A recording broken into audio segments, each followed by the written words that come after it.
Almost everyone breaks the silence at the exact same moment. Not when they're calm, not after they've truly moved on. They break it when the pain peaks, when nostalgia grips the heart, when the memory turns physical, when the fear of losing her forever outweighs dignity. At that precise instant, the hand moves on its own toward the phone. This video starts right there, in that critical moment when you tell yourself that just one message, just to check how she's doing, can't hurt. And you're not doing it out of weakness. You're doing it because you're emotionally overwhelmed. Because for days, weeks, you've held strong in silence without yet fully grasping why that silence matters so much. Most men don't break the silence on a whim. They do it out of hope, convinced that this message could fix something, soften the distance, give them back a bit of control. But what they don't realize in that moment is that the message doesn't come from strength. It comes from fear. And fear, even though it's human, never strengthens an emotional position. On the contrary, when you write from that state, you don't free yourself, you expose yourself, you don't close anything, you reopen everything. And the worst part is that for a few seconds, it feels like relief. It feels like you did the right thing, until the silence returns from the other side, or a cold reply comes, or worse, a reply that changes absolutely nothing. That's the great illusion of immediate relief, the classic mistake the majority makes, confusing a fleeting soothing with a real solution. They break the silence to find peace, but all they get is a return to square one, with less solidity and more doubt. Then guilt appears, inner reproach, the feeling of having failed once again. But here, you need to grasp something essential, and this video will guide you through it. Breaking the silence doesn't define you. What defines you is what you do afterward. If you learn from it, if you recenter yourself, if you understand why it happened and how to avoid falling into the same emotional trap, this video isn't here to condemn you. It's here to hand you back the reins so you can see why almost everyone cracks exactly when they shouldn't and how from now on you can be different. Before we go further, make this simple, conscious gesture. Hit like if you've ever broken the silence at the worst possible moment. Subscribe and turn on the bell because here we don't judge mistakes. We turn them into strength. Share the video to help other men and drop in the comments a sentence that embodies the decision you're making today. I don't break the silence, not out of pride, not out of revenge, but out of clarity. Because when a man understands when not to write, he regains something far more valuable than a reply, control over himself. Almost everyone breaks the silence precisely when it's most crucial to hold it, because a very specific emotional peak hits. That moment when nostalgia is no longer just a memory, but a tightness in the chest. When your mind whispers that if you don't act now, she'll be gone forever. And that's where nearly all fall. They don't break the silence because of a bad rational decision. They break it because the body can't hold anymore. Because misunderstood silence becomes an unbearable constraint, a repression, a constant battle against oneself. And when silence is experienced that way, it doesn't hold, it shatters. The key that almost no one explains is right here. Many keep external silence, but stay emotionally hooked inside. They keep checking their phone, decoding every little sign, waiting for a reaction. That kind of silence isn't power, it's accumulated tension. Sooner or later, it bursts. The most dangerous moment isn't the first day or the first week. It's when you've held on for a while and nothing seems to change. When you start thinking the silence isn't working, when doubt creeps in, when you compare yourself to others, and the most treacherous phrase appears, "What do I have to lose?" At that instant, the brain isn't looking for a strategy anymore. It's looking for relief. It wants to lower the anxiety, not put you in a better position. Writing becomes a quick valve to release the pressure. The tragedy is that the relief lasts only seconds, while the emotional cost stretches over days. After sending, you're once again dependent on a response you can't control. That's when you grasp the essential. Breaking the silence isn't a moral failing. It's an emotional timing error. It happens when you're most fragile, not when you're clearest. That's why the pain follows, why guilt arrives, why you swear never to do it again until the next peak. This point is fundamental to reposition yourself. It's not about brute force or holding out of pride. It's about spotting your own emotional peaks so you no longer decide under their grip. When a man integrates this, he stops fighting himself and starts supporting himself better. Breaking the silence didn't make you weak. It revealed exactly where it hurt the most. The real struggle comes when the body can't hold on anymore. And if you learn to support that critical point, you won't write out of panic anymore. If you ever write, it will be from calm. There's one thing you need to understand to stop beating yourself up. You didn't break the silence because you were weak. You broke it because you were emotionally saturated. Because for too long, you'd been containing, enduring, repressing what you felt without truly processing it. And when an emotion isn't processed, it always finds a way out. Many think silence is just not writing. But inside, they stay constantly connected, replaying conversations, imagining replies, analyzing gestures, living in wait for signals. That silence doesn't rest. It drains. When tension builds too high, the body demands immediate relief. That's when the message is born. You don't write to talk. You write to stop feeling, because poorly managed silence hurts more than a distant reply. At that moment, anything seems better than prolonged uncertainty, and that doesn't make you less of a man. It makes you human. But if you don't understand it, it truly puts you at a disadvantage. Here's what few say. Breaking the silence wasn't a conscious choice. It was an emotional discharge. You didn't decide from clarity. You decided from exhaustion, from accumulated fear, from the hope that an external reaction would calm what had been churning inside you for so long. That's why, after sending, peace doesn't come. Instead comes emptiness, shame, inner reproach. Deep down, you know that message didn't truly represent you. It came from your wound, not your center. And when a man acts from his wound, he always feels a kind of self-betrayal. This point is decisive for recentering. It's not about swearing never to write again. It's about never returning to that level of saturation, learning to release emotion before it explodes. Seeing that silence isn't repression, it's space. But that space only holds if you also take care of what you feel. Breaking the silence didn't strip your value. It showed you exactly which part of you was overwhelmed. And when a man identifies that, he no longer needs to punish himself. He needs to support himself better. True control isn't holding out longer. It's not deciding from the edge of the cliff.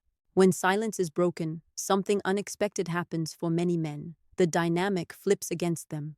Not because the message was poorly worded, but because the act of writing changes the emotional position from which you're playing. Until then, silence spoke for you. It conveyed calm, control, absence of need. The message, on the other hand, conveys presence, and almost always waiting. Even if the text is short, polite, or seemingly neutral, the intention comes through. She doesn't just read words, she reads the energy behind them. She senses where the message comes from. And when it comes from urgency, fear, or the hope of triggering something, it doesn't feel like love. It feels like subtle pressure. The first real consequence appears. You lose the frame. You're no longer the man who was in her life by choice, but the one who reappears seeking something, even if you don't ask explicitly. Simply writing reopens a door you had closed with dignity. And when a door opens out of necessity, the other doesn't enter, she observes. She may reply politely, even seem close, but that doesn't mean your position improved. Often, it's the opposite. She relaxes, feels she hasn't fully lost you, that you're still there, that the silence wasn't as firm as it seemed. And when that perception sets in, respect doesn't grow, it freezes. The second consequence is internal. After sending, you're no longer in silence, you're in waiting. Waiting for a reply, a tone, a sign. Your calm becomes dependent on something external again. And that's where the mistake weighs heaviest, because you didn't just break the silence with her, you broke it with yourself. This point explains why writing rarely relieves. It can lower anxiety for a few minutes, but then it multiplies because you're handing your well-being back to someone who no longer held it. The true impact of breaking silence too soon is there. It's not about blaming yourself, but seeing what shifted when you hit send. Because only when you grasp the real consequences do you stop writing on impulse and start choosing silence from clarity. There's a reason sending seems to soothe while actually worsening your inner state. The moment the message goes out, your body registers an immediate drop in anxiety. It's chemical, it's brief, like dropping a heavy load all at once. For a few minutes, you think you did the right thing, that you finally stopped resisting. But that relief is deceptive. It doesn't come from resolving anything. It comes from discharging attention. You didn't heal the wound, you just numbed it temporarily. When the effect wears off, a deeper emptiness remains. Because now you're not just hurt, you're exposed, vulnerable. The real problem emerges. By writing, you place your emotional balance in a response you don't control. No matter if she replies quickly, slowly, or tenderly, your state is already conditioned. It generates more anxiety than before, because now you're not just asking how you're doing, you're asking what her words or silence mean. Many confuse this with reconnection. They think writing means getting close again. In reality, they lose their center. They start orbiting an external reaction again. And when that reaction doesn't fill the hoped-for void, the cost doubles. Not only does nothing improve, but you feel worse about yourself. That's when harsh self-criticism kicks in. I shouldn't have. I caved again. I always do the same thing. That inner dialogue does more damage than the message itself because it pulls you away from understanding and locks you in punishment. Here's the key. Writing didn't relieve because it couldn't. No text can give you the calm that only comes when you stop seeking outside what you need to order inside. Silence hurts, yes, but writing from anxiety hurts even more because it breaks your inner coherence. This point isn't here to judge you. It's here so you see why the relief was false. Because when a man stops seeking peace in a reply, he starts finding something far more stable, the ability to hold himself without betrayal. There's one thing you need to hear clearly because many get lost here. Breaking the silence doesn't take away your value. It doesn't erase who you are. It doesn't cancel what you did right before. It doesn't make you weak. It simply shows you were at a fragile emotional point, and that point doesn't define you. It alerts you. The real problem wouldn't be having written. It would be staying trapped in guilt afterward. Because when a man punishes himself for an emotional mistake, he loses twice, by the action and by what he thinks of himself. And that's where something deeper than silence cracks. Inner trust.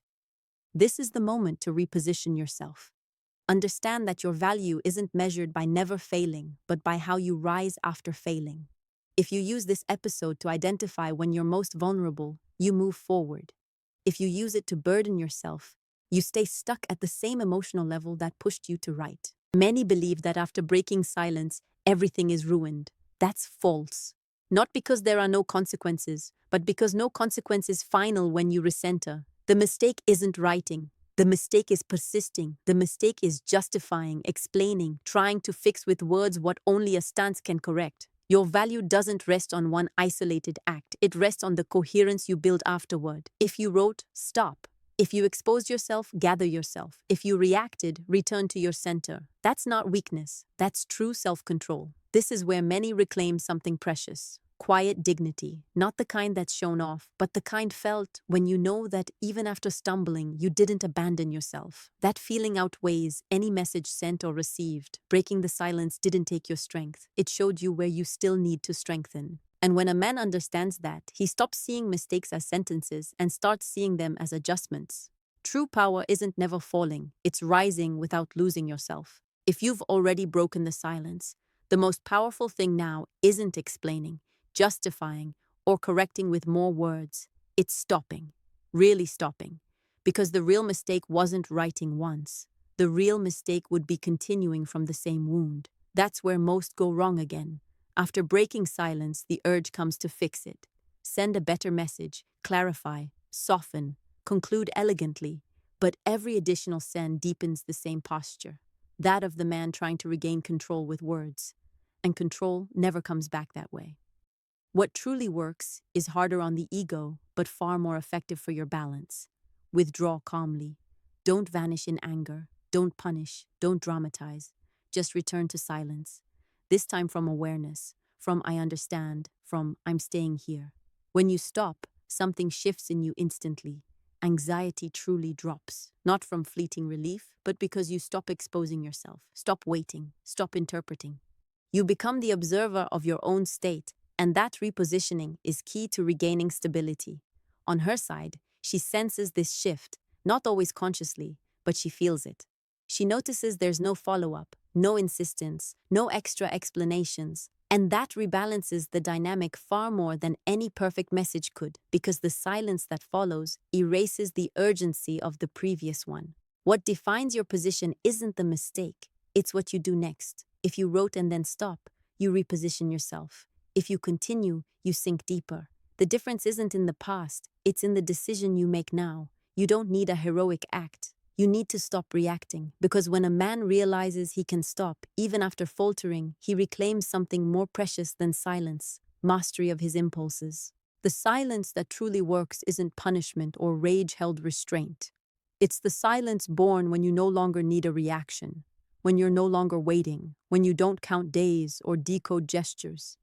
That silence doesn't weigh, it structures. Everything changes then. You no longer stay quiet to provoke. You stay quiet because you have nothing to prove. You're not holding back words.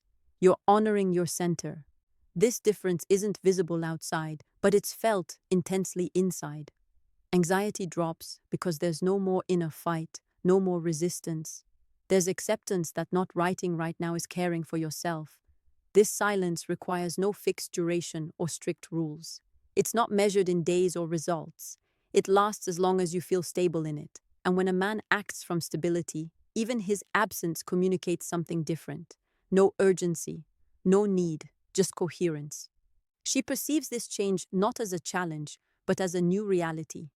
She notices the lack of back and forth, impulsive messages, late explanations, and that reconfigures everything more than any contact could, because firm silence demands nothing. It asserts a position. Meanwhile, you reclaim your inner rhythm. You no longer live glued to the phone. You anticipate fewer scenarios. Your energy returns, and silence shifts from effort to rest. You no longer stay quiet to hold on. You stay quiet because you're good like this. That's where silence stops being a technique and becomes the natural consequence of your state. There's no more fear of breaking it because you're no longer at the edge. No constant temptation because you're no longer empty. That's the real foundation of self-control. Effective silence isn't imposed, it's inhabited. And when a man inhabits his silence, he no longer needs to make promises. His calm speaks for him. At this stage, something happens that separates those who repeat the cycle from those who break free. You start learning from yourself, not from guilt, but from honest observation. You identify what pushed you to break silence, which emotions overwhelmed you, at what exact moment you lost your center. This awareness gives you power back. Here, it's no longer about her, it's about you. Recognizing your inner cycles, knowing when nostalgia turns into anxiety, when a memory becomes urgency. When a man spots these moments, he stops being their hostage. He exits autopilot. He chooses. This learning isn't intellectual. It's felt in the body. You start sensing when it's not the time to write, when an emotion needs support rather than discharge. And for the first time, you stay with yourself in the discomfort without running. That strengthens more than any external reply. On her side, she feels something different in your absence. It's no longer the tense silence from before. It's a solid absence that asks for nothing. Even without analyzing it, she senses it. Because the man who learns from himself no longer returns to the same emotional place. Silence stops being a struggle. It becomes the logical outcome of your new stance. You don't have to repeat the phrase, you embody it. I don't break the silence, not by oath, but because I no longer place myself where it gets broken. The real change isn't holding longer, it's needing less. Less replies, less validation, less immediate relief. And when a man needs less, his presence, even silent, becomes more solid. You no longer react to soothe yourself, you hold until it passes. And there a powerful truth emerges. When you learn from the moment you nearly fell, you not only maintain silence, you become a man who no longer abandons himself when most vulnerable. Everything converges here, not toward her reaction, not toward an external outcome. Everything converges in you, realizing that silence is no longer a tactic held by clenched teeth, but a chosen position. Because it protects you, because it aligns you, because it brings you back to yourself when it would be easier to get lost. If you look back, you see the pattern clearly. The moment almost everyone falls, the instant fear guides the hand to the phone. And now you know what you didn't before. Breaking silence wouldn't have brought peace. It would only have prolonged confusion. Today, you no longer need to test it. You feel it. She can follow her path, reply or not, think what she wants. For the first time, it no longer determines your inner balance. Not because it doesn't matter at all, but because it no longer governs it. Silence has stopped being anticipation.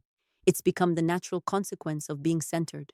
That's the true conclusion. Understanding that it's not about winning someone back, but about not losing yourself at your most fragile moment. That well-handled silence isn't absence, it's inner presence. And when a man remains present to himself, he no longer has to chase anything. If you've already broken the silence, don't punish yourself. You've learned. If today you choose not to break it, don't swell with pride. You're simply respecting yourself. That's the difference between reacting and deciding, between looping the pattern and breaking out. Keep this final truth. It sums up the whole journey. She may have lost something precious, but you have gained the most important thing, yourself. Before you go, make this last conscious gesture. Hit like if today you understand why writing wasn't the solution. Subscribe and turn on the bell because here we don't teach enduring, we teach self-support. And leave in the comments a sentence that states your position from now on. I don't break the silence. Not out of pride, not out of fear, but out of clarity. Because when a man respects himself exactly where he used to betray himself, he no longer has anything to prove. His calm says it all. Yeah,